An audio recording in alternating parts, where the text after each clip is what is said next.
Ito naman ang ating next tutorial. Isang clip lang kailangan natin, and then pili na kayo ng font, maglagay na tayo ng text. Syempre bebang pa rin. At napili ko si Funny Cute. Yan. Expand nyo lang kung anong gusto nyong size at saka yung height. Bahala kayo kung saan pwesto. And then pili kayo ng color na gusto nyo. Much better kung dark color ito. Yan. And then expand nyo, ipantay nyo sa video. And then export natin yan. Pero hindi pa yan po. Syempre, pagka-export natin, since wala nang free remove background ang CapCut, syempre, pagka-export natin yan, i-import ulit natin yan. At yung original, dapat i-remove background. Since wala nang libre, gumawa ako nung sa green screen. I-overlay natin yon. Kukunin ko ngayon yung ginawa ko na naka-green screen na. So, standby lang muna yung original na walang yung sulat.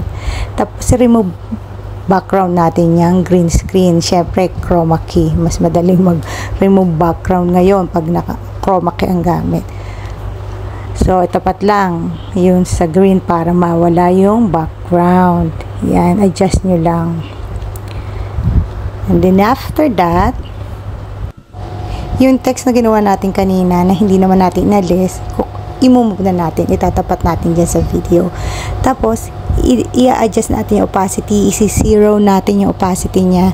Tapos, papalitan natin yung stroke. Yung width niya is ginawa kong 10, tapos pinalitan ko yung color ng width ng white.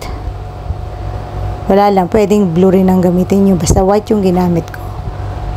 So, yun lang. And then, yung original nating video, yung as in yung kauna-unahan yan, pwede na nating i-delete. Kasi pag yan, dinilit agad-agad noong una, mawawala yung ating font, yung ating tinext na nilagay na font na bebang. So, ganun lang mga kabebang, ganun lang kasimple. Basta huwag kalimutan ang 2K 4K resolution at ang ating 50 frame rate. Sana nakatulong.